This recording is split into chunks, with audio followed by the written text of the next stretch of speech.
Hi, I'm Jonathan Block.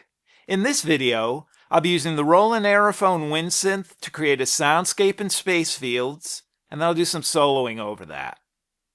The signal chain is the Roland Aerophone AE-20 wind synth. Its stereo output goes into a universal audio Volt 276 interface, which communicates back and forth with the iPad Pro.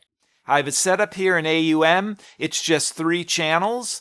The first channel is what I use to get the sound onto SpaceFields. So the output from the first channel goes to bus A, and bus A is where SpaceFields is. Now I'd like to demonstrate some of these sounds first before we get the soundscape going. So I have the soundscape off, but I'm going through the first channel, so I still have to have bus A active.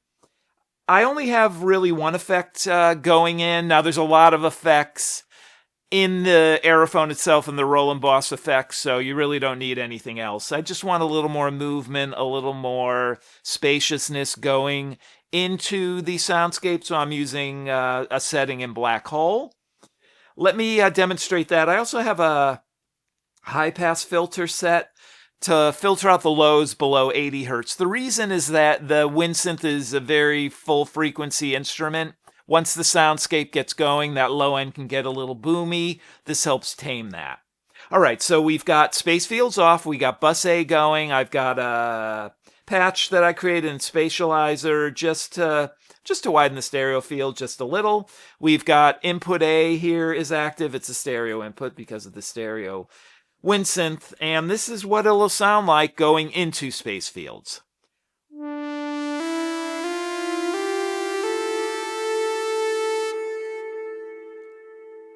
Once that's going, we can deactivate bus A. I can turn that off. I don't want, because if I don't turn the first channel off, it will take the black hole sound and then go into the second channel, which is what I'm going to be using for soloing. Let's close that up, activate the second channel. This goes directly to the left-right output in the interface. It goes to the volt and then out to the left and right stereo. I've got other desert cities here. I will not be using that. I've got another 80 hertz high-pass filter here, again filtering the lows out below 80 hertz. I'll really be using Velvet Machine. I've got 3 patches I've created that go from really huge to just big. Let me just demonstrate those. This is really huge.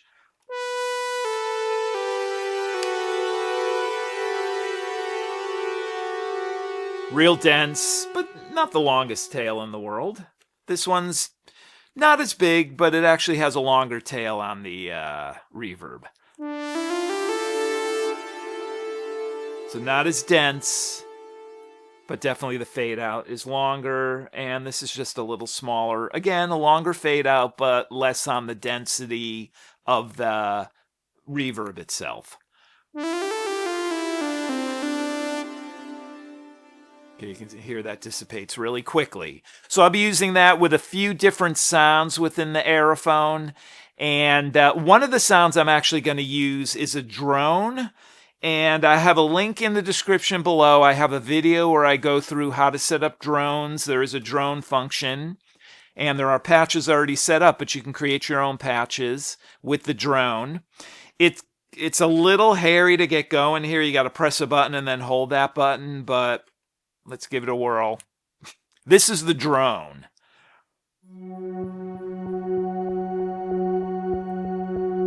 Then I let go of that button, this drone's going. It's a synth sound, and then we've got this kind of sample and hold, which should give a nice little rhythmic variety in it. And then you can just solo over it. The solo sound is different.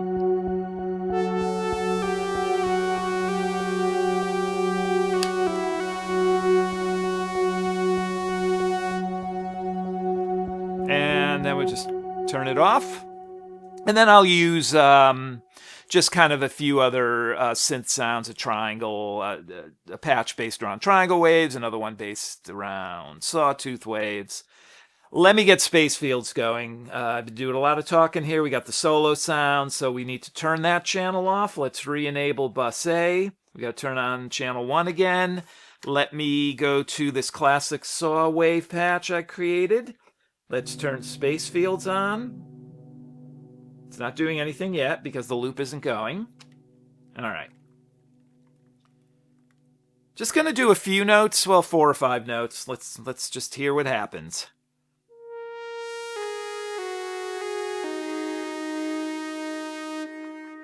Okay. Once the sound goes down, okay, the loop, 16 seconds.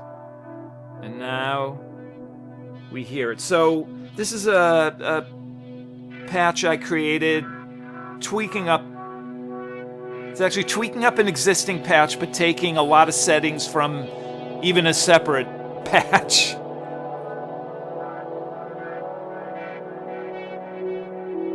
So once this is going, then we turn off bus A, so now whatever I play, even if I was accidentally still having this first channel activated, none of that'll be imprinted onto SpaceFields.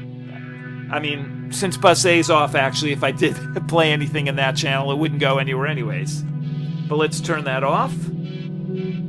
Let's turn the Velvet Machine back on. Let's start with the really huge one. And let me just run through this really quick with some of these solo sounds.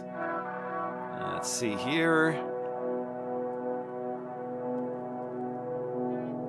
And once, actually I want to turn now the wind synth down so that the solo sounds are not as loud or they'll overpower. Let's get to the nice graphic there. So here's the huge.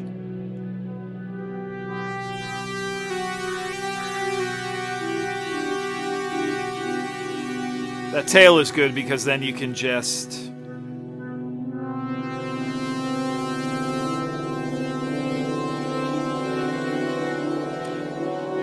add stuff before it fades out, just is a lot smoother.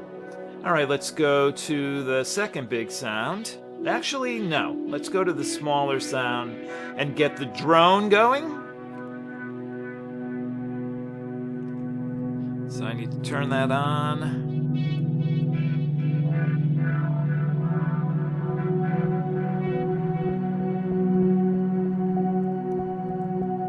Now that's going.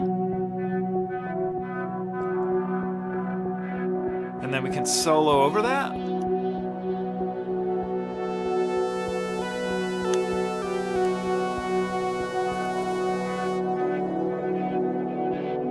Now if I just turn it off, it's going to be abrupt, so I'll probably just kind of slowly fade it. And then, let's see. Let's try that triangle sound. Smaller. Actually, we want to go to the second setting. This patch I actually created for the Mellotron, but it works well with this.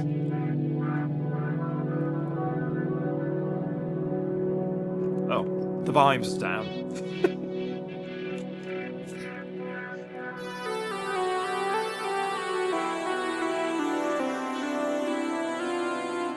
All right, not in the right key, but... And that's an interesting point, actually. The notes you play into SpaceFields are not necessarily the notes you're going to get out. Because with this patch, I know it's like a half step off.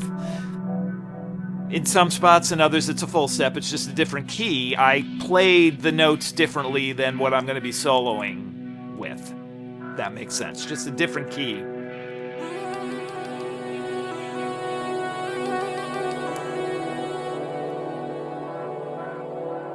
That's pretty much the long and short of it. I do want to demonstrate one thing, and I'm going to do a separate video on that. Now, really, at this point, I would probably just hit clear and it'll fade out by itself. But on SpaceFields, I mean, this happens with a lot of apps, particularly processing apps. If you start switching patches, you get these cool sounds as it morphs or changes from one to the other. I'm just going to do one.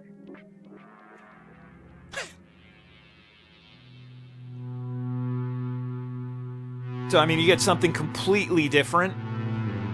But anyways, for the regular jam, that's a whole nother thing. For the regular jam, once I'm done soloing, let me go back. Is that backwards? Yeah. So, a little soloing. And then at some point you just hit clear, and it'll just kind of fade out of its own volition based on all the settings. All right, let me zero everything out and do a jam.